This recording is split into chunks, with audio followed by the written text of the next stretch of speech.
Olá, uma boa noite para você. Irã fecha espaço aéreo em meio ao aumento da tensão com os Estados Unidos. E Donald Trump diz que a execução de manifestantes pelo regime iraniano está suspensa.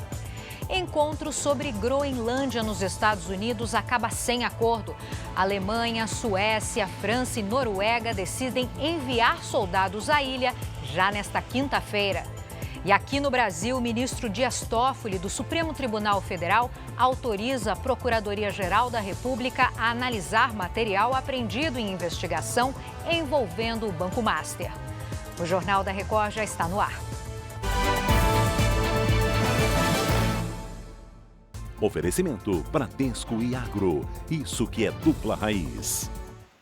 O presidente Lula sancionou agora à noite o orçamento de 2026. Houve vetos de trechos da lei aprovada pelo Congresso. Assunto para Vanessa Lima, que está ao vivo de Brasília. Vanessa, que vetos são esses, hein? Boa noite.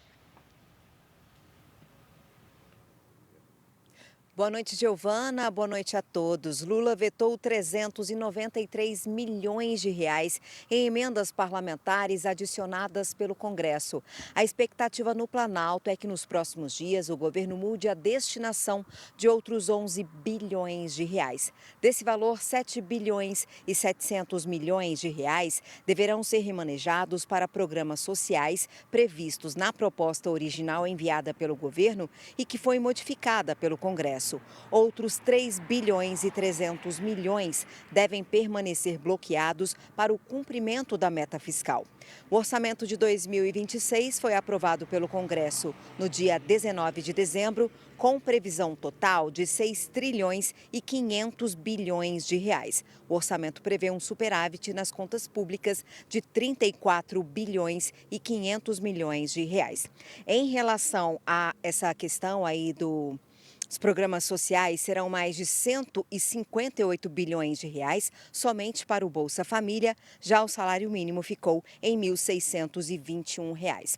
O veto do presidente Lula a mais uma fatia das emendas pode ser mais um ponto de atrito entre o executivo e o legislativo. A expectativa é que na volta do recesso parlamentar previsto para o começo de fevereiro, deputados e senadores se reúnam para analisar os vetos presidenciais. Giovana. Obrigada pelos esclarecimentos, Vanessa, e a gente segue acompanhando.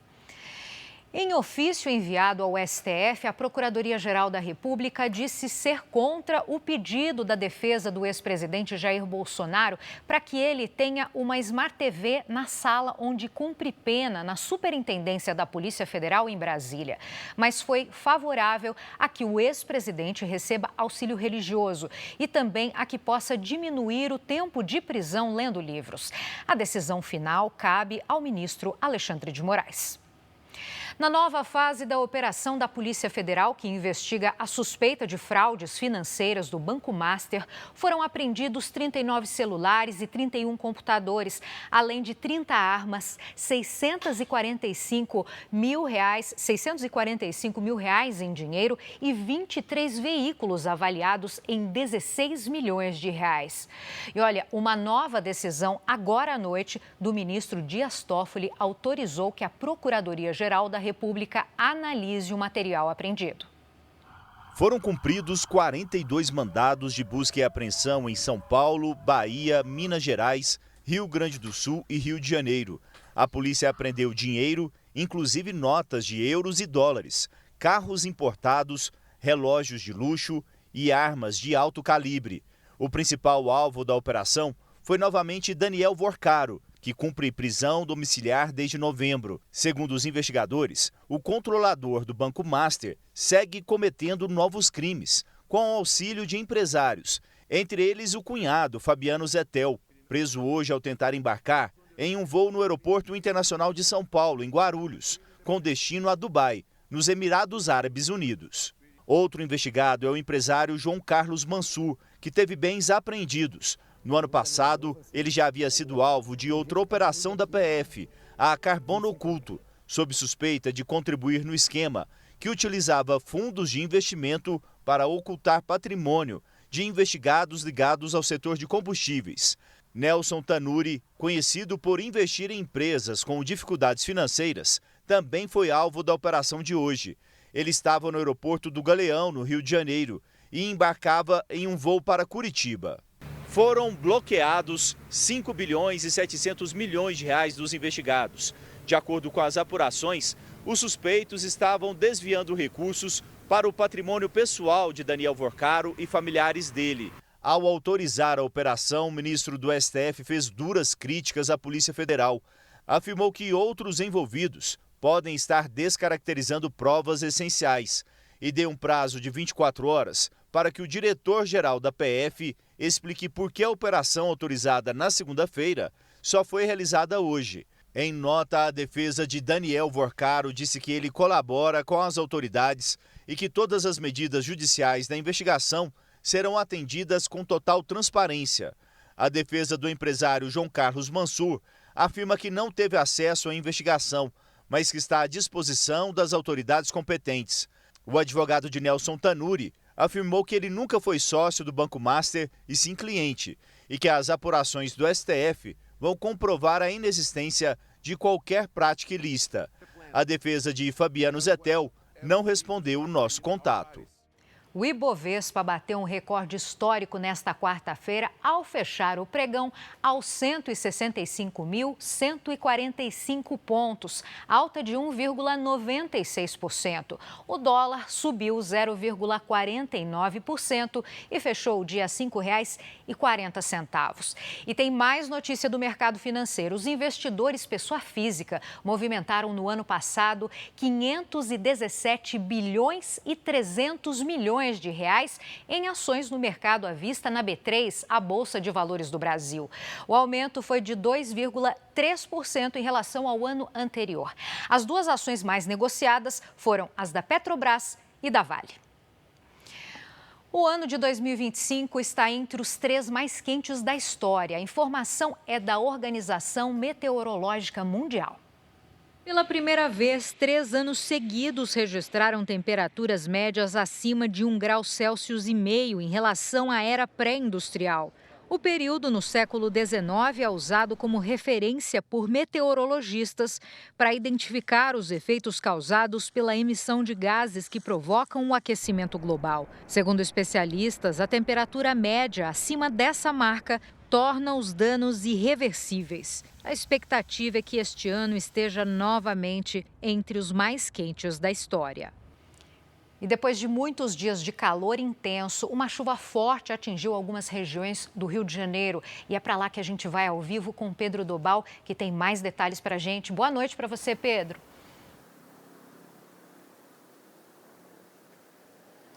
Boa noite, Giovana. Por aqui, o temporal atingiu principalmente cidades da Baixada Fluminense e da região metropolitana. Em São João de Meriti, ruas ficaram alagadas. O terraço de um posto de gasolina veio abaixo e algumas placas de publicidade também não resistiram.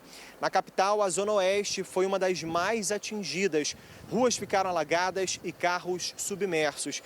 E apesar dessa chuva, o calorão deve continuar aqui no Rio de Janeiro. Para amanhã, para esta quinta-feira, a previsão é de máxima de 35 graus, com previsão de mais chuva no fim do dia. Giovana. Tá certo, Pedro. Então, fica o alerta para todo mundo, né? Muito obrigada pelas informações. E choveu forte também no fim da tarde em São Paulo, o que provocou pelo menos 18 pontos de alagamentos na capital paulista. Em um deles, ao lado do estádio do Morumbi. Uma motorista tentou passar pela água, mas o carro, já parcialmente submerso, parou de funcionar. Um agente da Companhia de Engenharia de Tráfego foi quem ajudou a mulher e outra passageira a sair do veículo. Em Belo Horizonte, a prefeitura reforçou a vacinação contra a bronquiolite em gestantes. Agora é a vez do Pablo Nascimento chegar aqui para falar com a gente. Oi, Pablo, uma boa noite. Giovana, boa noite. Boa noite também para você que acompanha o Jornal da Record. A branquiolite é uma infecção viral que afeta principalmente bebês e crianças. Então, com isso, a vacinação das gestantes reduz significativamente a chance de o recém-nascido desenvolver a doença nos primeiros meses de vida e também ajuda a evitar casos graves e internações.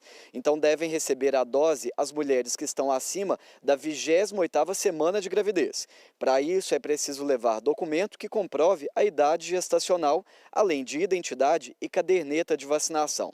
Vale lembrar que o vírus sincicial respiratório, que causa branquiolite, tem um período de maior circulação agora entre os meses de fevereiro e maio, com pico geralmente em abril.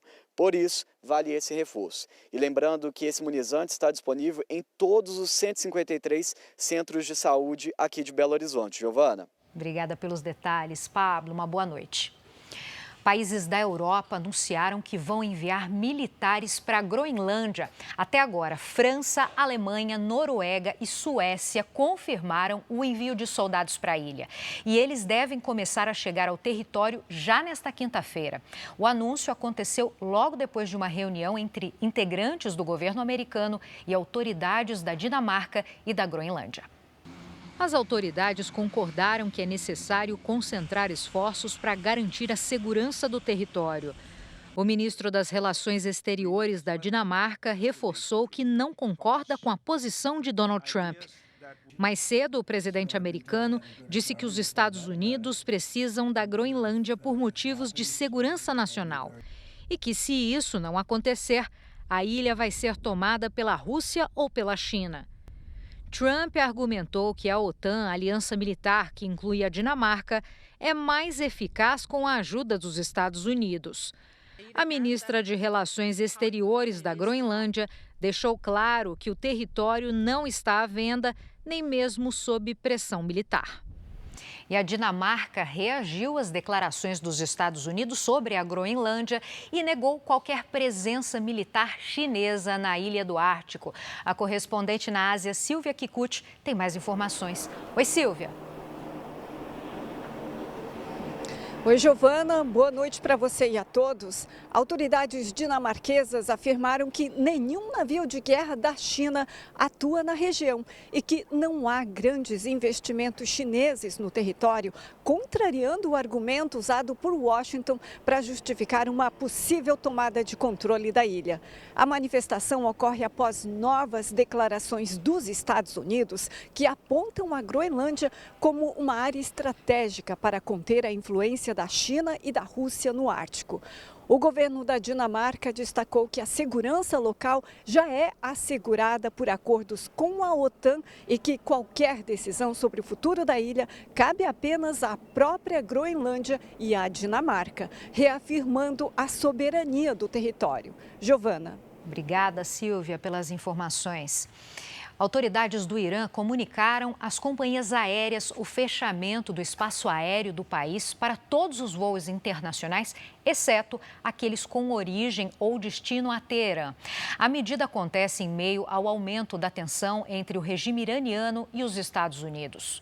E o Irã declarou que está pronto para atacar bases americanas se acontecer uma ofensiva dos Estados Unidos. O ministro das Relações Exteriores iraniano anunciou há pouco que não haverá enforcamentos, pelo menos até esta quinta-feira.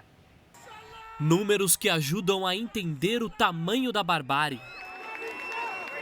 Em um hospital de Teherã, um oftalmologista registrou mais de 400 ferimentos provocados por tiros contra os olhos dos pacientes. ONGs internacionais denunciam nas redes sociais a falta de estrutura para atender os feridos.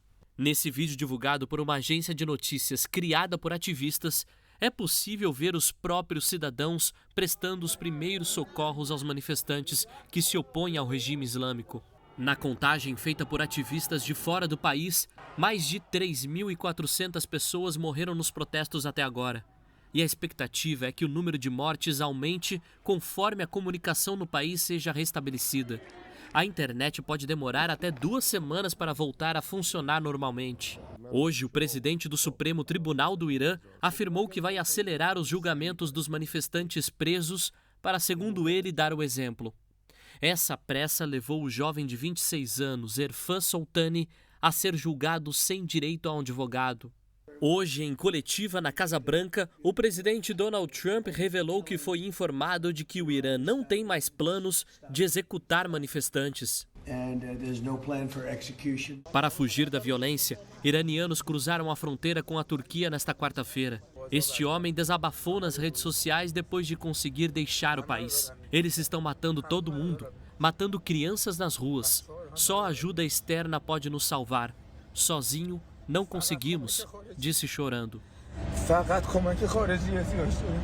Ontem, Donald Trump afirmou que é atualizado sobre os acontecimentos. O presidente americano destacou que não pode dar detalhes das ações, mas prometeu agir. O regime iraniano alertou países da região que irá atacar tropas americanas que estão no Oriente Médio em retaliação a uma eventual operação dos Estados Unidos no Irã. Numa base americana do Catar, alguns funcionários foram orientados a deixar a instalação militar até a noite desta quarta-feira. Cerca de 10 mil militares estão na base de Doha, a maior do exército americano no Oriente Médio. O local foi bombardeado pelo Irã em junho do ano passado, como resposta ao ataque dos Estados Unidos a instalações nucleares iranianas.